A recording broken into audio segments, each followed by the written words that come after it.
மோடி அவர்கள் தான் பிரதமராக இருப்பாரா அப்படிங்கிற ஒரு சில விஷயங்களும் போயிட்டு இருக்கு. ஏன்னா நிதிஷ்குமாரும் சந்திரபாபு நாயுடு அவர்களும் வந்து நிறைய கண்டிஷன்லாம் அதுக்கு வந்து சொல்லியிருக்காங்க. இந்த முடிவுகளை நீங்க வந்து இப்போ எப்படி பாக்குறீங்க? இதுல ஒன்றும் டவுட்டே கிடையாதுங்க. தெளிவா இருக்குது. மோடி தான் பிரதமர், 3வது முறை ஹேட்ரிக் அடிக்கிறார். அதுல மாற்று கருத்தே கிடையாது. பிஜேபி வந்ததுக்கு பிறகு, அகிலேஷ் யாதவ் வந்ததுக்கு பிறகு கூட இஸ்லாமியர்களுடைய பாதுகாப்பு இல்லாம நிறைய கலவரங்கள் ஏற்பட்டுச்சு. அவருக்கு வயசு வேற 73 கிட்ட ஆக போகுது. 75க்கு மேல வந்து பாஜக இதுபடி பதவியில இருக்க முடியாது அப்படிங்கிற மாதிரியான விஷயங்கள்லாம் சொல்றாங்க. கலைஞர்கள் ஆட்சியில் இருக்கும்போது என்ன வயசுன்னு தெரியும். இளைஞர் அணியுடைய பதவி என்னன்றது உங்களுக்கு தெரியும். 35 வயது தான் அதிகபட்சமா, 40 வயது வச்சுக்கோங்க. மோடி அவர்களை பொறுத்தவரையும் ஒடுக்கப்பட்ட சமுதாயத்தை எப்படி வந்து அம்பேத்கர் அவர்கள் இந்திய அரசியல் சட்டத்தை கொண்டு வந்தாரோ அதை பின்பற்றிய ஒரே தலைவன் வந்து மோடி அவர்கள் தான். அவருக்கு இன்னொரு தாக்கமும் இருக்கு. ஒரு ஒடுக்கப்பட்ட சமுதாயத்திலிருந்து ஒருத்தர் ஐஏஎஸோ ஐபிஎஸோ மாறிடுறாங்க. அப்புறம் வந்ததுக்கு பிறகு அந்த சமுதாயத்தில் அவர் குடும்பத்திலேருந்தே இன்னொருத்தனை ஐஏஎஸ் ஐபிஎஸாக கொண்டு வாங்கன்னு நினைக்கிறாங்க. ஏன் பக்கத்தில் இன்னொருத்தருக்கு அந்த சமுதாயத்தில் ஏன் வாய்ப்பு தர மாட்டேங்கிறாங்க? இதெல்லாம் மோடிக்கு ஒரு ஆதங்கம் இருக்கு. இப்போ நீங்க முதல் கேள்வியில நான் கேட்கும்போது நீங்க சொன்னீங்க அவங்க வந்து சபாநாயகர் சீட்டு கேட்கறாங்க, இது மாதிரி எல்லாம் விஷயங்கள் வந்து சொல்லப்படுது. ஆனா உண்மையிலேயே அவங்க என்ன கேட்டாங்கன்னு தெரியல அப்படின்னு சொல்லிட்டு, ஒருவேளை சந்திரபாபு நாயுடு அவர்கள் வந்து சபாநாயகர் சீட்டு கேட்டிருந்தாலும் கூட குறிப்பிட்டு ஏன் அவர் வந்து அந்த சபாநாயகர் சீட்டை வந்து கேட்கறதுக்கான காரணங்கள் ஏதாவது? யார்கிட்ட கேட்குறேன், அண்ணன் தான் கேட்குறேன், கேள்றாய்க்கால் சொல்றது தான் மோடி வேலை. கேளுவா, வடிவேல் சொல்ற மாதிரி தான். யார்கிட்ட கேட்குறேன், அண்ணன் தான் கேட்குறேன், கேளு, என்ன வேணா கேளு, கொடுக்கறத நான் தானே முடிவு பண்ணணும். அதனால வந்து அவங்களுக்கு ஒரு முடிவு வச்சிருப்பாங்க. ஒரு சிறிய கூட்டணியை வச்சு இன்னைக்கு பிஜேபி இவ்வளோ பெரிய இடத்த பிடிச்சிருக்கு. மக்கள் மத்தியில் அது பெரிய பரபரப்பு உருவாக்கியிருக்கு. மக்கள் மத்தியில் போய் நல்ல ரீச்சாக இருக்குது. மோடியோட செயல்பாடு நல்லா ரீச்சாக இருக்குது. நீங்கள் தான் அப்பா நோட்டோ கூட சின்னதுன்னு சொன்னீங்க, நோட்டோட கீழே போகிற கட்சின்னு சொன்னீங்க. இப்போ உங்களுக்கு அதிமுகவுக்கு எதிராக மேலே வந்துருக்குல்ல, 12-13 தொகுதியில் வந்து இவங்க மேலே வந்திருக்கான். அது எவ்வளோ பெரிய வளர்ச்சி. அன்னைக்கு இந்த சொன்னார் பாருங்க, அண்ணாமலை கூட்டணி ஆட்சி அமைப்போன்னு சொன்னார் இல்லையா? அந்த மாதிரி வந்து விஜய் கூட சேர்ந்து கூட கூட்டணி அமைச்சு கூட ஆட்சியை பிடிக்கலாம் இல்லையா? ஏன் நீங்க அதை பத்தி ரொம்ப யோசிக்கிறீங்க? ஏற்கனவே விஜய் வந்து பாஜகவோட பி டீம் அப்படிங்கிற மாதிரி சொல்றாங்க. இப்போ நீங்க இது மாதிரியான ஒரு ஸ்டேட்மென்ட் இருந்துட்டு போட்டோம். நான் கூட தான் சொல்லியிருக்கேன், சீமானும் விஜய் அவர்களும் ரகசிய சந்திப்புன்னு சொன்னேன். நான் சொன்னதுக்கு பிறகு பல இடங்களில் பல பேரை பேசினாங்க. அன்னைக்கு யாருமே ஒத்துக்காம இருந்தாங்க. திரும்பி பார்த்தீங்கன்னா ஆமா அது நடந்திருக்காமே அப்படின்னு சொல்லி கேட்டாங்க. அதே சீமான் அவர்களும் வந்து ஆமா என்ன செஞ்சாங்க, சேரக்கூடாதான்னு கேட்டாரு. இப்போ அதை மாதிரி தான் நானும் சொல்றேன். விஜய்க்குன்னு ஒரு பெரிய கூட்டம் இருக்குங்க. அது ஓட்டாவே கண்டிப்பாக கண்டுட்டாங்க. இன்னும் பிஜேபி இன்னும் வந்து வளர்ச்சி வந்துடும். அடுத்த கட்டம் 25% இல்லை ஆட்சியை பிடிக்கிறதா இல்லை கூட்டணி ஆட்சியை பிடிப்புன்னு அவரே சொல்லியிருக்காரு. இன்னைக்கு கிட்டத்தட்ட விஜயும் அண்ணாமலையும் ஒன்றா சேர்ந்தாங்கன்னா 50% சட்டமன்ற தேர்தலில் பிடிச்சிடும். 50% வாக்குகளை பெறுவாங்க அவங்க.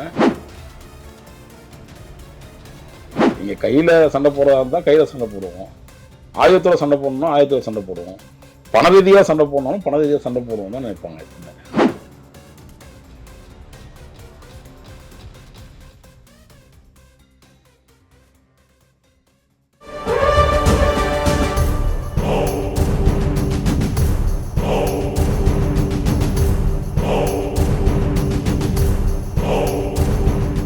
உலக தமிழர்கள் அனைவருக்கும் வணக்கம். இன்றைய நேர்காணலின் சிறப்பு விருந்தினர் பத்திரிகையாளர் திரு வராகி ஐயா அவர்கள். வணக்கம். வணக்கம். எப்படி இருக்கீங்க? பிரமாதமா இருக்குமா ஐயா, தேர்தல் முடிவுகள் வந்துருச்சு. அடுத்த பிரதமர் யாரு அப்படிங்கறத நோக்கி இப்போ வந்து போயிட்டு இருக்கு. ஏன்னா மோடி அவர்கள் தான் பிரதமராக இருப்பாரா அப்படிங்கிற ஒரு சில விஷயங்களும் போயிட்டு இருக்கு. ஏன்னா நிதிஷ்குமாரும் சந்திரபாபு நாயுடு அவர்களும் வந்து நிறைய கண்டிஷன்லாம் அதுக்கு வந்து சொல்லியிருக்காங்க. இந்த முடிவுகளை நீங்க வந்து இப்போ எப்படி பாக்குறீங்க? இதுல ஒன்றும் டவுட்டே கிடையாதுங்க. தெளிவா இருக்குது. மோடி தான் பிரதமர், 3வது முறை ஹேட்ரிக் அடிக்கிறார். அதுல மாற்று கருத்தே கிடையாது. சந்திரபாபு நாயுடு சொல்றது, நிதிஷ்குமார் சொல்கிறது எல்லாம் வந்து டிமாண்டுன்றது ஒரு உறுதியான விஷயங்களாக தெரியல. அவங்க இப்போ மீடியாக்கள் சொல்கிற விஷயங்களில் எனக்கு எத்தனை அமைச்சர் கொடுங்க, எனக்கு வந்து சபாநாயகர் கொடுங்க அப்படின்னு நம்மளாக கேட்டுக்கிறது தான். ஏன்னா நம்ம வெளியில் எப்பவுமே கலப்பி விடுறது நம்ம வந்து ஈஸி தானே. உண்மையாக அவங்க என்ன கேட்டாங்க என்ன பண்ணாங்கன்னு தெரியும். என்னை பொறுத்த வரையும் சந்திரபாபு நாயுடுவும் வந்து தன்னுடைய வழி என்ன, எப்படி வளர்ந்தாங்கன்றதை கண்டிப்பாக உணர்ந்திருப்பார். நிதிஷ்குமார் என்னென்ன சூழ்நிலையிலிருந்து மாறுபட்டு இருந்தாலும் கூட கூட்டணி அமைக்கும் போது அவர் என்ன மாதிரி கண்டிஷன்ல இருந்தாருன்னு தெரியும். அதெல்லாம் தாண்டி எதிர்கட்சிகள் செய்யக்கூடிய இந்த தேவையில்லாத ஒரு புரளியத்தான் நம்ம நம்ப வேண்டாம்னு நினைக்கிறோம். உறுதியாக பாரத பிரதமரா மூன்றாவது முறை உட்கார போகிறது மோடி மட்டும்தான். அதில் மாற்று கருத்தே இருக்காது. இல்லைங்க, ஏற்கனவே வந்து ஆர்எஸ்எஸ்க்கும் வந்து மோடிக்கும் வந்து நிறைய உள்ளேயே வந்து நிறைய பிரச்சனை போயிட்டு இருக்கு. அதனால வந்து அவருக்கு வயசு வேற 73 கிட்ட ஆக போகுது, 75க்கு மேல வந்து பாஜக இதுபடி பதவியில இருக்க முடியாது அப்படிங்கிற மாதிரியான விஷயங்கள்லாம் சொல்றாங்க. அப்படிங்கிறப்போ வந்து மோடி அவர்கள் வந்து திரும்பவும் பிரதமராக இருக்க வாய்ப்பு இல்லை அப்படிங்கிற மாதிரியான விஷயங்களும் வந்து சொல்லப்படுது. இதை பத்தி அதை இழுக்கவே தேவையில்லை. நான் உதாரணத்துக்கு சொல்றேன். கலைஞர் அவர்கள் ஆட்சியில் இருக்கும்போது என்ன வயசுன்னு உங்களுக்கு தெரியும். இளைஞர் அணியினுடைய பதவி என்னன்றது உங்களுக்கு தெரியும். 35 வயது தான் அதிகபட்சமாக, 40 வயது வச்சுக்கோங்களேன். 60 வயது இருந்தவங்கெல்லாம் வந்து திமுகவில் இளைஞர் அணியில் இருந்தாங்க. அதையும் பார்த்துருப்பீங்க. இப்போ தம்பி இருக்கிறத விட்டுருங்க, அதுக்கு முன்னாடி இருந்தவங்களுடைய நிலைமையெல்லாம் பார்த்தீங்கன்னா, ஸ்டாலின் அவர்களுடைய வயது வந்து 56 வரை 57 வரையும் இருந்தார் இளைஞர் அணி தலைவராக. அந்த மாதிரி வயசு அரசியலில் வந்து வயசுன்றது வந்து பிரதானம் இல்லை, என்ன செய்ய போகிறோன்றது தான் முக்கியம்.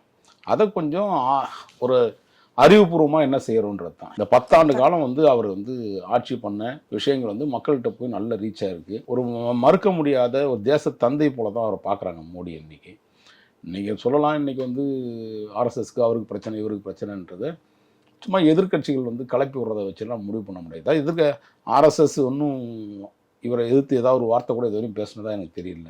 இவரே ஒரு ஆர்எஸ்எஸ் தானே இவரும். இந்த காலத்தில் அவர் ஆர்எஸ்எஸ்ன்றதை விட அதை தாண்டி மக்கள்கிட்ட பல விஷயங்களை நன்மைகளை செஞ்சுருக்காரு. அதனால் இவங்க யாராவது எதிர்கட்சிகள் கலப்பி விடுறதுக்கெல்லாம் நம்ம வந்து ஒரு அவங்களுடைய கனவுக்கெல்லாம் நம்ம வந்து தீனி போடணுமான்றதை யோசிக்கணும். இப்போ வந்து முக்கியமாக பாஜக தோற்ற இடங்கள் அப்படின்னு வந்து முன்வைக்கும் போது பெரிதாக முன்வைக்கிறது என்ன அப்படின்னா, பைசாபாத், அயோத்தி ராமர் கோயில் இருக்கக்கூடிய இடம். ராமரே வந்து மோடியை வந்து கைவிட்டுட்டாரு அப்படிங்கிற மாதிரியான விஷயங்கள்லாம் வந்து பேசப்படுது. இதை பத்தி நீங்க என்ன நினைக்கிறீங்க? அதாவது ஒரு 4 மாநிலம் வந்து அவருக்கு வந்து ஒரு பெரிய தாக்கத்தை உருவாக்கிடுச்சு, பின்தங்கியதுக்கு. குறிப்பாக அயோத்தியில் இருக்கக்கூடிய உத்தரப்பிரதேச மாநிலத்தில் அவர் எதிர்பார்த்த விஷயங்கள் வந்து இந்துக்களோ அல்லது வந்து இஸ்லாமியர்களோ பற்றி அல்ல.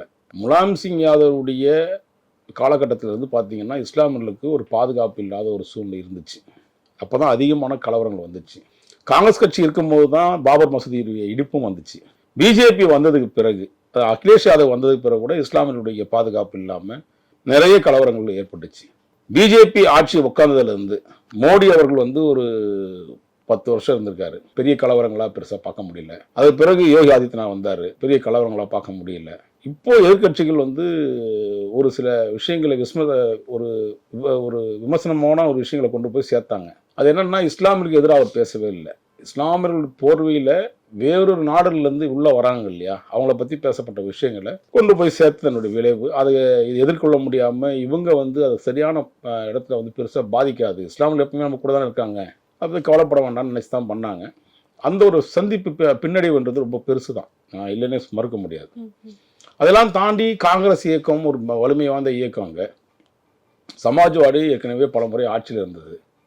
இவங்க 2 பேரும் பலசாலி பலவீனம் அப்படின்னு பார்க்கும்போது 2 பலசாலிகள் சேர்ந்தால் ஒரு பலவீனத்தை குறைக்க முடியாதா? அங்கே ராமர் கைவிட்டான்னு இருக்குது. மக்கள் கைவிடுறது காரணமே என்னன்னு கேட்டிங்கன்னா, எதிர்க்கக்கூடிய எதிராளிகள் வந்து ரொம்ப ஸ்ட்ராங்காக இருந்தாங்க, கூட்டணியில் ஸ்ட்ராங்காக இருந்துச்சு. அது இவங்க எப்பவுமே ஒரு கேர்லெஸ் இருந்துச்சு. அது அடுத்த கட்டம் அதுதான். பிஜேபிக்கு ஒரு கேர்லெஸ். உத்தரப்பிரதேசத்தை பொறுத்தவரையும் நம்ம எல்லாருக்கும் நன்மை செஞ்சுருக்கோம், நமக்கு ஏன் கைவிடப்படுற மக்கள் நினைச்சாங்க. ஏதோ ஒரு தாக்கத்தில் அவரை ஒரு 16 சீட்டு வந்து பின்தங்கி. ஸோ இதுதானே தவிர ராமர்லாம் எந்த காலத்துலையும் கைவிட மாட்டார். ராமர் எப்பவுமே ஆசீர்வாதம் இருக்கு. ஆனா அந்த கோயில் கட்டும் போதுமே கூட வந்து அங்க இருக்கக்கூடிய மக்களை வந்து அப்புறப்படுத்தினதுல தாழ்த்தப்பட்ட தலித் மக்கள்னு சொல்லப்படக்கூடிய அவங்களெல்லாம், அவங்களுடைய ஓட்டுகள் தான் வந்து பாஜகவுக்கு மிகப்பெரிய பின்னடைவு பாருங்க. நீங்களே சொல்றீங்க ராமர் தான் கைவிட்டாருன்றீங்க, இப்போ தலித் மக்கள்னு சொல்றீங்க, அடுத்து வந்து அந்த ஊர் பகுதி மக்கள்ன்றீங்க. அதெல்லாம் நிறைய விஷயங்கள் நம்ம என்ன நினைக்கிறோம்னா, ஊடகங்களில் வர்றது எல்லாமே வந்து கரெக்டான நம்ம செக் பண்றதே இல்லை. ஃபர்ஸ்ட் மோடி அவர்களை பொறுத்தவரையும் ஒடுக்கப்பட்ட சமுதாயத்தை எப்படி வந்து அம்பேத்கர் அவர்கள் இந்திய அரசியல் சட்டத்தை கொண்டு வந்தாரோ அதை பின்பற்றிய ஒரே தலைவன் வந்து மோடி அவர்கள் தான். அவருக்கு இன்னொரு தாக்கமும் இருக்கு. ஒரு ஒடுக்கப்பட்ட சமுதாயத்திலேருந்து ஒருத்தர் ஐஏஎஸோ ஐபிஎஸோ மாறிடுறாங்க. அப்புறம் வந்ததுக்கு பிறகு அந்த சமுதாயத்தில் அவர் குடும்பத்திலேருந்தே இன்னொருத்தனை ஐஏஎஸ் ஐபிஎஸ்ஸாக கூட்டு வாங்கன்னு நினைக்கிறான். ஏன் பக்கத்தில் இன்னொருத்தருக்கு அந்த சமுதாயத்தில் இருக்கணும் ஏன் வாய்ப்பு தர மாட்டேங்கிறாங்க? இதெல்லாம் மோடிக்கு ஒரு ஆதங்கம் இருக்குது. இதெல்லாம் வெளிப்படையாக சில விஷயங்களை பேசினா என்ன ஆகுதுன்னு கேட்டிங்கன்னா, ஏதோ பாதிப்பு உருவாக்குது. இருக்கிற இந்த அரசியல் தலைவர்கள்லாம் அதை கையில் எடுத்துக்கிட்டு இதுதான் சரியானதான்ட்டு தலித்துகளே ஒட்டுமொத்த தலித்துகளும் எதிரானவர் மாதிரியும் ஒட்டுமொத்த இஸ்லாமியர்களும் எதிரானவர் மாதிரியும் ஒரு சீனை கிரியேட் பண்ணிடுறாங்க. ஆனால் என்னை பொறுத்தவரையும் அவர் வந்து ஒடுக்கப்பட்ட சமுதாயத்துக்கு வாழக்கூடிய ஒரு அம்பேத்கராக தான் நான் அவரை பார்க்குறேன். ஆனா வந்து இப்ப தலித் மக்களுக்கு நீங்க வந்து அவர் வந்து எதுவும் பண்ணல, அவங்கள வந்து வெறுப்பு அவங்க மேல காட்டல அப்படிங்கிற மாதிரியான விஷயங்களை சொல்றீங்க. ஆனா இதே பிரதமர் மோடி அவர்கள் தான் வந்து பிரச்சாரம் அப்போ முஸ்லிம் மக்களை வந்து ரொம்ப இழிவாக பேசினாரு. இது வரைக்கும் எந்த பிரதமருமே பேசாத அளவுக்கு வந்து நிறைய வெறுப்பு பிரச்சாரத்தை வந்து மேற்கொண்டாரு அப்படிங்கிற மாதிரியான விஷயங்களையும் கடந்த கேள்வியில சொன்ன மாதிரி நான் பதில் சொன்ன மாதிரி தான். நீங்க என்ன கேட்டீங்கன்னா இதேதான் இஸ்லாமியர்கள் வந்து அவர் சொன்னது பங்களாதேஷ்ல இருந்து ஒருத்தவங்க உள்ள வராங்க. இன்னும் சொல்லப்போனால் மேற்கு வங்காளத்து பகுதியிலிருந்து அவன் எல்லா விதமான விஷயங்களும் உள்ளே வந்து பல்வேறு விதமான தீவிரவாதமான செயல்பாடு செஞ்சுட்டு அடுத்த கட்டம் அவன் வந்து தஞ்சம் அடைஞ்சிடறான். அந்த தஞ்சம் அடைவதற்கு மம்தா பானர்ஜி போன்ற சில தேச விரோத கும்பல்கள் உள்ள இடம் கொடுக்குது. அப்படின்னும் போது அந்த இஸ்லாமியர்களை பற்றி தான் பேசினாரே தவிர நம்முடைய இந்தியா நாட்டில் இருக்கக்கூடிய ஒரு இஸ்லாமியர் பற்றி அவர் இஸ்லாமியுடைய பாதுகாவலர் தான் இருக்கார். நீங்கள் நல்லா யோசிச்சு பாருங்கள், இஸ்லாமுடைய பாதுகாவலர்னு சொல்லிக்கிட்டு மக்கள் மத்தியில் வந்து அப்படியே வந்து வேஷம் போடக்கூடிய மத்தியில் அவர்கள் யாருமே காப்பாற்றுறது. நான் பல காணொலியில் சொல்கிற விஷயந்தான். நம்ம ஒன்றும் வேண்டாங்க, இஸ்லாமிய சிறைவாசிகள் எத்தனை பேர் உள்ளே இருந்தான், ஒருத்தவங்க காப்பாற்றல, நீதிமன்றம் தான் காப்பாற்றுச்சு. ஏன் இங்கே இருக்கக்கூடிய இஸ்லாமிய தலைவர்கள்லாம் என்ன பண்ணிட்டு இருந்தாங்க, தூங்கிட்டு இருந்தாங்களா? நீங்கள் திமுக தானே கூட்டணி வச்சுருந்தீங்க, ஒரு வார்த்தை கேட்டிருக்கூடாதா? உச்சநீதிமன்றத்தில் போயிட்டு இஸ்லாமியர்களுக்கு எதிராகவே வெளியில் வரக்கூடாதுன்னு சொல்லி அஃபிடவிட்டை தாக்கல் பண்ணது யார்? இதே திமுக அரசு தானே. அதனால் வந்து பொய் பிரச்சாரங்களில் ரொம்ப தெளிவாக எதிர்கட்சிகள் பண்ணியிருக்கு. அதுக்கு மக்கள் சில நேரத்தில் செவிசாச்சிட்டாங்க. அதான் உண்மை. ஐயா, இது வரைக்கும் கடந்த 2 முறையுமே வந்து தனிப்பெரும்பான்மையில பாஜக வந்து ஆட்சி அமைச்சாங்க. ஆனா இந்த தடவை வந்து கூட்டணி கட்சிகளோட தயவு இருந்தா மட்டும்தான் வந்து இப்போ ஆட்சி அமைக்க முடியும் அப்படிங்கிற நிலைமை வந்து இப்போ இருக்குது. இதை நீங்க எப்படி பாக்குறீங்க? ஏன்னா தனிப்பெரும்பான்மை அப்படின்னு இருந்த இடத்துல இருந்து கூட்டணி ஆட்சிக்கு வந்திருக்கிறது அப்படிங்கிறது மக்கள் மத்தியில அப்போ வந்து பாஜகவுக்கு அதிருப்தி ஏற்படுத்தி இருக்கு அப்படின்னு நீங்க நினைக்கிறீங்களா? அதாவது இப்பவும் நான் சொல்றேன், தனிப்பெரும்பான்மையோட தான் இருக்காரு. நீங்க வந்து எதை வச்சு அதுதான் சொல்ல வரேன். மொத்தமே 172 சீட்டு தான் கூட்டணி கட்சியோட சேர்ந்து. அதுல 12 சீட்டு வந்து ஐக்கிய ஜனதா தளமும், 16 சீட்டு வந்து சந்திரபாபு நாயுடு. இவர் 2 பேரும் சொல்லிட்டீங்கன்னா எத்தனை பேர் இருக்காங்க? மொத்தம் எத்தனை பேர் வெளியே போனா எத்தனை பேர் இருப்பாங்க? ஒரு 20-30 பேர் கிட்ட. 26 பேர், 28 பேர் போவாங்கன்னு வச்சுக்கோங்க. 16 ஒரு 12, ஓகேங்களா? 28 பேர். என்னை பொறுத்தவரையும் பாஜக வந்து நரேந்திர மோடி அவர்கள் தனிப்பெரும்பான்மையோட தான் ஆட்சி அமைக்கிறார். நீங்கள் வேணால் பாருங்கள், அது கூட்டணி ஆட்சின்னு நீங்கள் சொல்லிட்டாலும் கூட இவங்க வந்து நீங்கள் சொல்கிற மாதிரி கூட்டணி ஆட்சியில் சந்திரபாபு நாயுடுவும் வந்து நிதிஷ்குமாரும் வந்து இடர்பாடு கொடுக்குறாங்க, நெருக்கடிகளை வந்து நிறைய சந்திக்கிறாரு அப்படின்ற மாதிரி நீங்கள் சொன்னாலும் கூட என்னை பொறுத்தவரையும் ஐக்கிய ஜனதா தளத்தை பொறுத்தவரையும் 12 சீட்டு, சந்திரபாபு நாயுடு பொறுத்தவரை ஒரு 16 சீட்டு, 18 சீட் நினைக்கிறேன். 16 சீட். 17ல நின்னாங்க, 16ல ஜெயிச்சாங்க. இந்த 2 பேருமே வெளியில சப்போஸ் நீங்க சொல்ற மாதிரி வெளியில 16னா 28 சீட்டு வெளியே போனா எவ்வளவு வரும்னா 262 சீட்டு வரும். 262 சீட்டு வரும். 262 நமக்கு தேவையானது எவ்வளவு? 272 சீட்டு இருந்தால் பெரும்பான்மையான ஆட்சி அமைக்க முடியும். 264 சீட்டு வந்து இவங்க கையில் இருக்கு, மோடிக்கிட்டே இருக்கு. 8 சீட்டு குறையுது. 16-17 எம்பியை வந்து சுயேட்சையில் ஜெயிச்சிருக்கான். அதில் கிட்டத்தட்ட 10-12 எம்பி வந்து இப்போது பிஜேபியில் ஜாயின் பண்ண போகிறான். ஜாயின் பண்ணால் இவங்களுக்கு தேவையான 8 சீட்டுக்கு எக்ஸ்ட்ராவே இருக்குது உங்களுக்கு சீட்டு. அதையெல்லாம் தாண்டி இவர்கள் வெளியில் போய் டிமாண்ட் பண்ணுறாங்கன்னு வச்சுப்போம். சந்திரபாபு நாயுடு டிமாண்ட் பண்ணுறாருன்னு வச்சுப்போம். அங்கே ஒய்எஸ்ஆர் இருக்கார் இல்லையா, அவங்ககிட்ட ஒரு 4 எம்பி சீட் இருக்கா. இன்னும் நம்ம சொல்லக்கூடிய சுயேட்சைகள் இருக்குது, இன்னும் சின்ன சின்ன இயக்கங்கள்லாம் இருக்குது. இவங்கெல்லாம் வந்தாங்கன்னா அதெல்லாம் மோடி வந்து நீங்கள் எதிர்பார்க்குற ஆள், அந்த மாதிரியான ஒரு சூழ்நிலையெல்லாம் யோசிக்கிற ஆள்லாம் கிடையாது. அவர் வேற ஒரு ஆள். அவருடைய திட்டங்கள் வேறு, அவங்களுடைய செயல்பாடுகள் வேறு. அதனால் வந்து எதை பற்றியும் அவர் தயங்கவே மாட்டார். வந்தால் வரவை வச்சுப்பார், இல்லைனா செலவில் வச்சுட்டு போயிட்டே இருப்பார். தவிர இருக்கிற இயக்கத்தை வச்சு தனிப்பெரும்பான்மையோட சொன்னேன். இன்னொரு 8 சீட்டு கிடச்சா போதும். 8 சீட்டு தான் உங்களுக்கு 17 பேர் இருக்கானே பிஜேபியில் ஜாயின் பண்ணுறதுக்கு ரெடியா எம்பி. அந்த பெரும்பான்மை போதாதா நமக்கு? வேறு யாரும் அசைக்க முடியாது இல்லை? சரி, ஏன் அதெல்லாம் தாண்டி விடுங்க. இவங்கெல்லாம் வந்து நேற்று காங்கிரஸ் ஒரு இந்தியா கூட்டணி, இந்தி கூட்டணி அப்படின்னு போட்டு சந்திரபாபு நாயுடு வருவாரா, ஆசாபாத்தை காட்டினாங்கல்ல, நிதிஷ்குமார் வருவாரா அப்படின்ட்டு. அப்படியெல்லாம் வந்து முதல்ல அவங்கள காப்பாற்றிக்க பாருங்க. அந்த கட்சியிலேருந்து எத்தனை பேர் வரப்போறான்னு தெரியாது இல்லை. இப்போ உங்களுக்கு உங்கள் கூட்டணியிலேருந்து எத்தனை பேர் வெளியில் வரப்போகிறான், என்ன மாதிரி சூழ்நிலை? ஏன்னா மோடிக்கும் அமித்ஷாக்கும் இதெல்லாம் வந்து பயங்கரமான ஆளுங்க இந்த விஷயத்தில். அடுத்த இடத்துல வந்து எப்படி அடித்து ஒக்கடணும் அப்படின்னு நமக்கு தெரியும். அதனால் அவங்க வந்து இன்னும் பக்கத்து வீட்டை எட்டி பார்க்குறத விட அவங்க வீட்டில் இருக்கிறத காப்பாற்றிக்கிறதுக்காக முயற்சி எடுத்துட்டோம். அதுதான் என்னோட பதில். இப்போ நீங்கள் பேசும்போது சொன்னீங்க ஒய்எஸ்ஆர் காங்கிரஸ் 4 சீட்டு வச்சுருக்காங்க. ஒருவேளை ஒய்எஸ்ஆர் காங்கிரஸ் வந்து பாஜகவோட வருவாங்களா கூட்டணிக்கு? ஏன் வரமாட்டாங்கம்மா? அவங்களுக்கும் பிரச்சனை இருக்குது, சந்திரபாபு நாயுடுக்கும் பிரச்சனை இருக்குது. பாருங்க, இப்போ அரசியல் எப்படின்னு கேட்டிங்கன்னா சூழ்ச்சி தான் அரசியல். எப்போ எதிராளிகள் வந்து என்ன ஆயத்தை எடுக்கிறானோ அதை வச்சு தான் நான் என்ன எடுக்கணுன்றதை முடிவு பண்ண முடியும். நீங்கள் கையில் சண்டை போடுறதா இருந்தால் கையில் சண்டை போடுவோம், ஆயுதத்தோட சண்டை போடணும் ஆயுதத்தோட சண்டை போடுவோம், பண ரீதியாக சண்டை போடணும் பண ரீதியாக சண்டை போடுவோம் தான் நினைப்பாங்க எப்பவுமே. அந்த ஆயுதம் என்னவா இருக்கணுன்றது எதிராளி முடிவு பண்ணிட்டான்னா என்னை பொறுத்தவரை மோடியும் அமித்ஷாவும் அதை எதிர்கொள்ள தயாராக இருப்பாங்க. ஐயா, இப்போ நீங்க முதல் கேள்வியில நான் கேட்கும்போது நீங்க சொன்னீங்க அவங்க வந்து சபாநாயகர் சீட்டு கேட்கறாங்க, இது மாதிரி எல்லாம் விஷயங்கள் வந்து சொல்லப்படுது, ஆனா உண்மையிலேயே அவங்க என்ன கேட்டாங்கன்னு தெரியல அப்படின்னு சொல்லிட்டு. ஒருவேளை சந்திரபாபு நாயுடு அவர்கள் வந்து சபாநாயகர் சீட்டு கேட்டிருந்தாலும் கூட குறிப்பிட்டு ஏன் அவர் வந்து அந்த சபாநாயகர் சீட்டை வந்து கேட்கறதுக்கான காரணங்கள் ஏதாவது? யார்கிட்ட கேட்குறேன், அண்ணன்ட்ட தான் கேட்குறேன், கேள்றான்னு சொல்கிறது தான் மோடி உடைய வேலை. கேளுவா, வடிவேல் சொல்கிற மாதிரி தான். யார்கிட்ட கேட்குறேன், அண்ணன்ட்ட தான் கேட்குறேன், கேளு, என்ன வேணா கேளு, கொடுக்கறத நான் தானே முடிவு பண்ணணும். அதனால் வந்து அவங்களுக்கு ஒரு முடிவு வச்சுருப்பாங்க. நீங்கள் நினைக்கிற மாதிரியான விஷயங்கள்லாம் கேட்டவொன்னே தூக்கி கொடுக்குறது பார்த்தீங்கன்னா என்ன மிட்டாயாது பதவி, அரசு, அது மக்களுக்கு சேவை செய்ய வேண்டிய பதவி. நீங்கள் கேட்பீங்க எல்லா விஷயம், அதையெல்லாம் மோடி வந்து இந்த மாதிரியான இடங்கள்லாம் தாண்டி கடந்து வந்து ஒரு மாநிலத்துடைய 2 முறை முதலமைச்சராக இருந்த ஒரு மனிதன் பிரதமராக வந்து 2 முறை வந்துட்டு 3ஆவது முறை உட்கார போகிறாரு. அவ்வளோ சாணக்கியத்தனம் தெரியாமையாக வந்து உட்காந்துட்டு இருப்பார். கேள் ராஜா கேளு, செய்ய வேண்டியதை செய்வார் அவர் மோடி. ஏன்னா சபாநாயகர் பதவி மட்டும் இல்லாம உள்துறை அமைச்சர் பதவி, இது மாதிரியான விஷயங்கள் எல்லாம் கூட வந்து கேட்டிருக்காங்க. பிரைம் மினிஸ்டர் பதவி கூட கேட்பாங்க நம்மளுங்க, தப்பு கிடையாது. அதாவது வந்து சும்மா அடிச்சு விடுறதான், ஆனா உண்மையா நிஜமான்னு தெரியாது. இன்னை வரையும் மக்கள் மத்தியில வந்து அது வெளிப்படையா சொல்லலை யார்ட்டுமே. ஏன்னா இந்த அரசியல்வாதிகளே கொள்கையில வந்து பெருசா, அது நான் பல காலங்களில் சொல்றது தான், அரசியல்வாதிகள் கொள்கையே கிடையாது.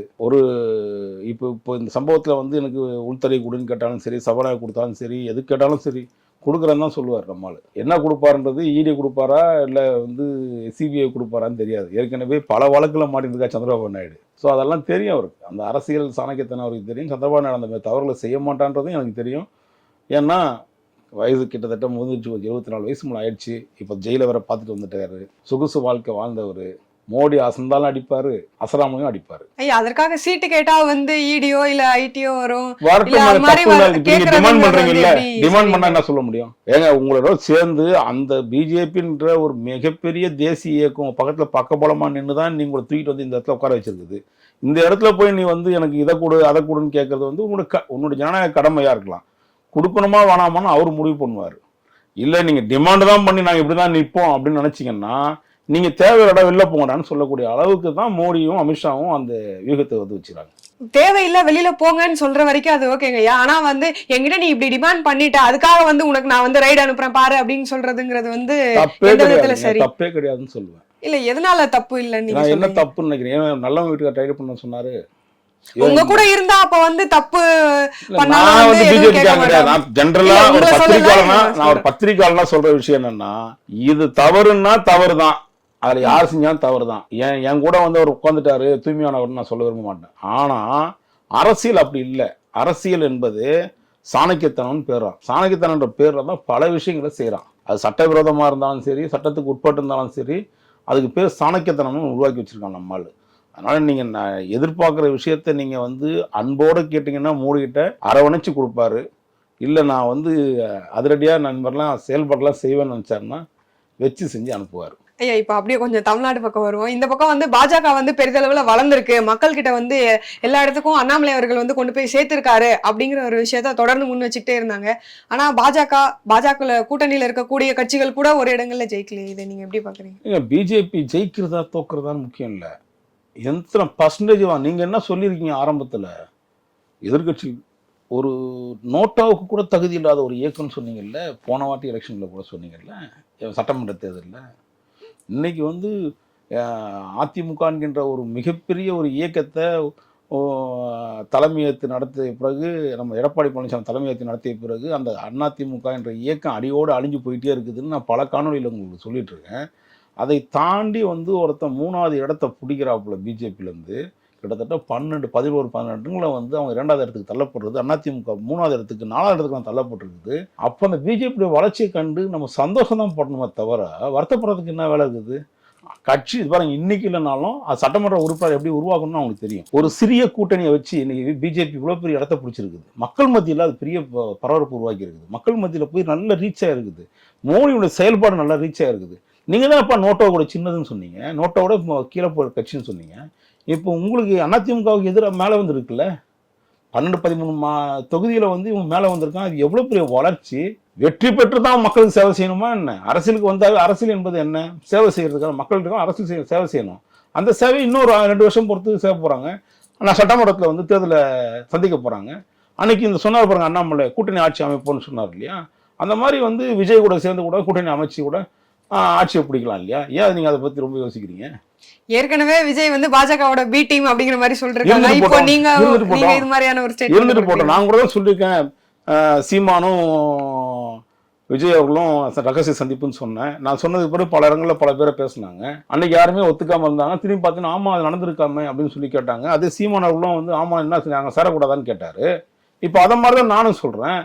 விஜய் வந்து ஒரு புது இயக்கத்தை கொண்டு வராரு, புது ரத்தங்களை பாய்ச்சறாரு. இன்னைக்கு பிஜேபி தான் யாருன்றதை ப்ரூவ் பண்ணி காமிச்சிட்டாங்க மற்ற கட்சிகளுக்கு முன்னாடி. இன்னைக்கு தமிழ்நாட்டு 2வது பிரதான எதிர்கட்சியா வந்து செயல்பட்டு இருக்கு. அப்படி செயல்படுறதுக்கு வந்து புதுசா வந்திருக்க சகோதரர் தமிழக முன்னேற்ற கழக தமிழக வெற்றி கழகத்தினுடைய தலைவர் விஜய் அவர்கள் வந்தாருன்னா, இணைஞ்சு பண்ணாருன்னா அந்த இயக்கம் வந்து ஆட்சி பிடிக்கும்ல.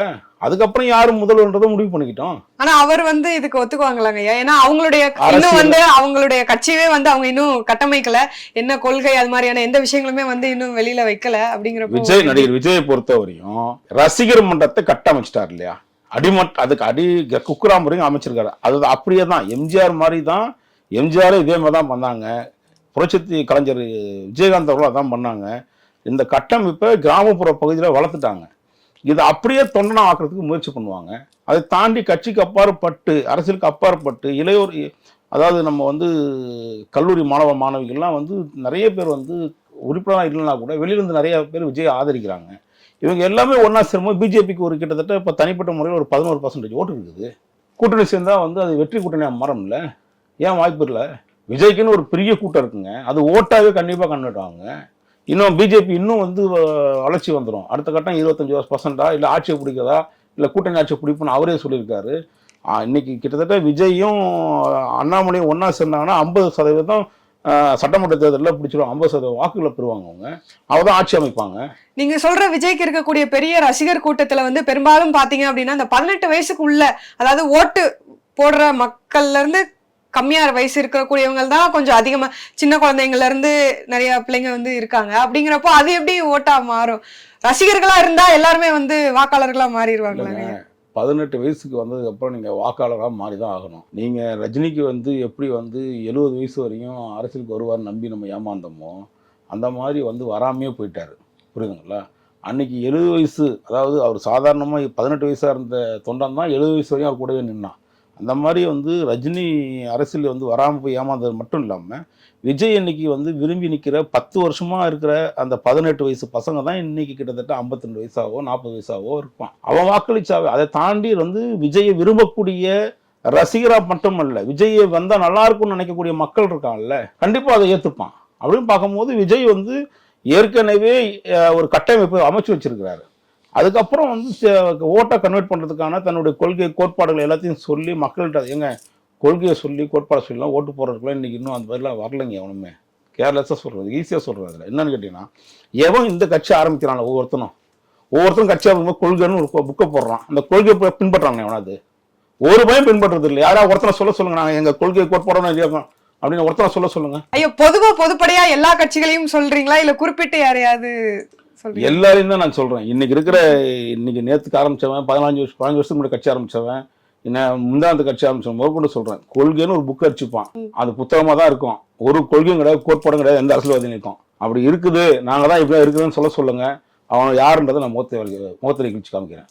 அப்ப யாருமே வந்து இப்ப வருஷமா இருக்கிறவங்களா இருந்தாலும் சரி, இப்ப புதுசா வந்தவங்களா இருந்தாலும் எவனுக்கு கொள்கை கிடையாது, கோட்பாடு கிடையாதுங்க. சும்மா வாயில பேசிட்டு இருக்காங்க எல்லாருமே. வாயில வந்து மைக் அடிச்சுனா போதும், மைக்ல வந்து என்ன வேணா பேசலாம். காது கிடையாது, வாய் பேசாதுன்றதுனாலதான் மைக் அப்படியே கேட்டுனே இருக்குது இவங்க பேசுறதெல்லாம். இதுதான் உண்மை யதார்த்தமும் கூட. ஐயா, நீங்க மைக்குன்னு குறிப்பிட்டு பேசுறது யாருன்னு வந்து தெளிவுபடுத்துறீங்க ஐயா. அப்புறம் அதுக்கு வந்து ஒரு சில ரசிகர் கூட்டங்கள் வந்து மைக்கு என்னங்க, மைக்கு நீங்க பேசினா கொடுக்கும், நான் பேசினாலும் கேட்குங்க. அது யாருக்கு புரியுதோ புரிஞ்சா போதுங்க. இப்போ நீங்க சொன்னீங்க எதிர்காலத்துல அப்போ பாஜகவும் தாவேகாவும் வந்து அப்போ கூட்டணி அமையறதுக்கான வாய்ப்புகள் நிச்சயமா இருக்கு. வாய்ப்பு இருக்கு, நிறைய வாய்ப்புகள் இருக்கு. என்ன தப்பு இருக்குதுன்னு கேக்குறேன். எந்த விதமான சுத்தமா 10 வருஷம் எந்த ஊழல் இல்லாம நடத்துற பிஜேபி இப்போ தமிழ்நாட்டில் பொறுப்பேற்ற அண்ணாமலை அவர்கள் பொறுப்பேற்று 3 வருஷம் எந்த விதமான தவறான செயல்பாடு இல்லாமல் வழி நடத்திட்டு போகக்கூடிய பிஜேபி, அண்ணாமலை தலைமையான பிஜேபி, இதை எல்லாமே விஜய் அவர்கள் ரசிச்சு தான் இருக்காரு, பார்த்துட்டு தான் இருக்காரு. நிச்சயம் வந்து அதுக்கான வாய்ப்புகளை ஏற்படுத்தும். ஐயா இப்போ வரைக்கும் அப்ப எந்த ஊழலுமே பிஜேபில இருந்து நடக்கல. நீங்க ஏதாவது ஒரு ஊழல் சொல்லுங்க பார்க்கலாம், ஒரே ஒரு ஊழல் சொல்லுங்க, ஏதாவது ஒண்ணு இல்ல சொல்லுங்க. இப்ப நீங்க சொல்லும் போதுமே என்ன சொல்றீங்கன்னா பிஜேபில இது வரைக்கும் எந்த ஊழலும் இல்ல, அண்ணாமலை வந்ததுக்கு அப்புறமாகவும் இந்த தேர்தலே வந்து நாங்க வந்து காசு கொடுக்க மாட்டோம், காசு கொடுக்காம தான் ஓட்டு இது பண்ணுவோம், நாங்க 4 கோடி பிடிச்சது வந்து பிஜேபில இருந்து தான் நினைக்கிறேன். அதெல்லாம் ஒண்ணும் இல்ல, தப்பே கிடையாது. 4 கோடி பிஜேபி தான் பிடிச்சாங்கன்னு சொல்றீங்க இல்லையா? சம்மன் கொடுங்க, சர்வ் பண்ணுங்க, யார்கிட்ட இருந்து வரம் பாருங்க. இப்போ இந்த இவரு கேசவ நாயகம் போயிட்டு இருக்காரு, சிபிசிடி ஆஃபீஸ் போயிட்டு இருக்காரு. 4 கோடி ரூபாய் நீங்க பார்த்தா தெரியுமா? நான் சொல்றேன், முரசொலி பத்திரிகையில வச்சு தமிழ்நாடு முழுக்க கொண்டு போனாங்க திமுக கவர்மெண்ட். என்ன பண்ணீங்க? இதே திராவிட மாடல் அரசு எலெக்ஷனுக்கு மக்களுக்கு பணம் தரணும்னு சொல்லி பத்திரிகை அவசரம்னு ஒரு போர்டு வச்சிருக்கோம். எல்லா வண்டியிலும் பார்த்துருக்கீங்க இல்லையா? நைட்ல போற பேப்பர்ல, ஈவினிங் நைட்டு பேப்பர்ல எல்லா வண்டியிலும் பணம் போச்சு. இல்லைன்னு மறுக்க சொல்லுங்க. என்ன ஆளுங்கட்சி யாரும் மடக்க மாட்டாங்க, பேச மாட்டாங்க. சில நேரத்தில் எலெக்ஷன் கமிஷன் அவங்களுக்கே ஃபேவராக கூட இருந்திருக்கலாம், அதனால இருந்திருக்குமே தவிர 4 கோடி ரூபா எதாருங்க. நான் என்ன சொல்றேன், காசு கொடுத்து யாராக இருந்தாலும் ஒரு நாள் கணக்கு வழக்கு வச்சிருப்போம். 4 கோடி ரூபா இருக்கும், யார்கிட்ட இருக்கும்? ஒரு கணக்கு வழக்கு வச்சிருப்பான்ல, விசாரிக்கிறீங்கல்ல, விசாரணை முதல்ல கொண்டு வாங்க. 4 கோடி ரூபா என்ன இருக்குன்னு சொல்லுங்க. ஐயா ஏற்கனவே அதான் சொல்லிட்டாங்களே, இவர் தான் வந்து கேட்டதுக்கு வந்து என்னோட பணமே இல்லை அப்படின்னாரு. ஆனா பார்த்தா ஈக்யூ அவர் தான் போட்டு கொடுத்துருக்காரு. ஈக்யூ போட்டதுன்னா சொல்லணும்மா, அதாவது நம்ம ஊர்ல நிறைய விஷயம் இருக்குமா. இவர் திருச்சி சிவா இருக்கார்ல, திருச்சி சிவா ஒரு காலத்தில் வந்து யார் என்ன கேட்டாலும் எழுதி ஒரு லெட்டர் எழுதி கொடுத்துருவார். ஈக்குன்றது வந்து சாதாரணமாக இப்போ யார் வேணா போல. ஒரு பத்திரிகையாளர் போட ஈக்கு கொடுப்பாங்க தெரியுமா உங்களுக்கு?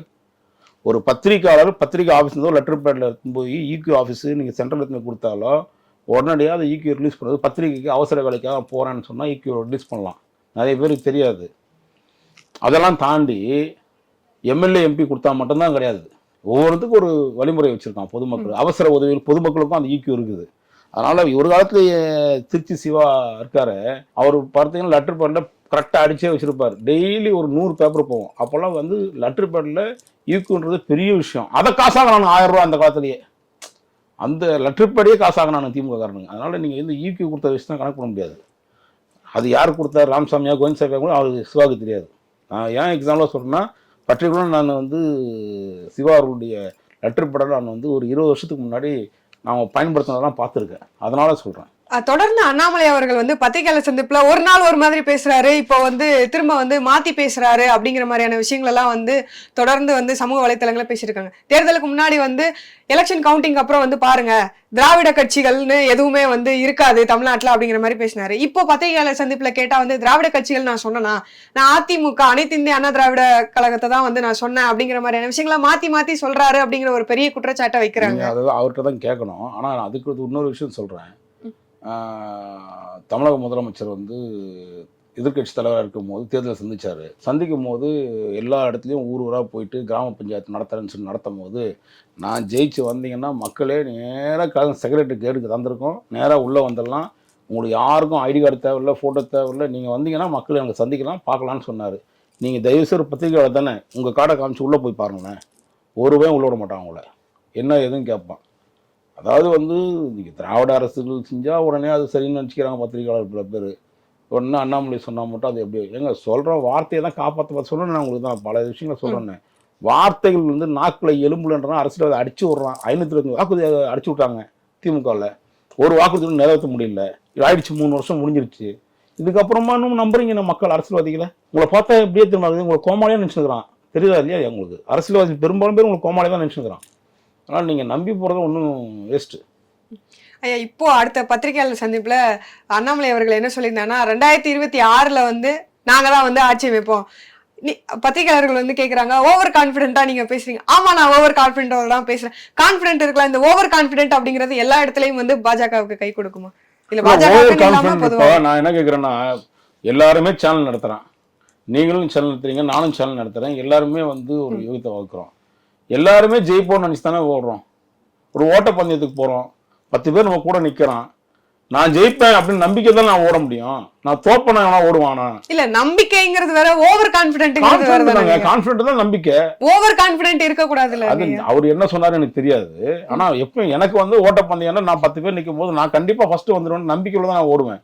நான் 2வது வந்தாவா 10வது வந்தாவான்றது அப்புறம் தான் பார்க்க தெரிஞ்சுக்க முடியும். ஸோ அதனால வந்து கான்பிடென்ட் எல்லாருக்குமே இருக்கணும். கான்பிடென்ட் இல்லாம நீங்க எப்படி வந்து தனிப்பட்ட முறையில் நீ உங்களையே உங்களை நம்பலன்னா எப்படி உங்களை நம்பி வரவங்க நம்புவாங்களே? அது சரிதாங்க ஐயா. கான்பிடென்ட்ங்கிறத இங்க யாருமே தப்பு சொல்லல. அது எல்லாருக்குமே நிச்சயமா இருக்கணும். அது இருந்தாதான் வந்து வாழ்க்கையை நகர்த்த முடியும். ஆனா ஓவர் கான்பிடென்ட்ங்கிறது தான் இங்க வந்து பிரச்சனையா இருக்கு அப்படின்னு வந்து எனக்கு புதுசா இருக்கு. அந்த டிக்ஷனரி பார்த்து தான் சொல்லணும். இதுல என்ன ஓவர் கான்பிடென்ட்னா என்னன்றதை பார்த்து சொல்லணும். உங்களுடைய நேரங்களை ஒதுக்கி இவ்வளவு நேரம் எங்களுக்காக செலவிட்ட மிக்க நன்றிங்க. நன்றிம்மா, நன்றி. நினைப்பதா நீல வண்ண பிம்பத்தை சிதைக்க முயற்சி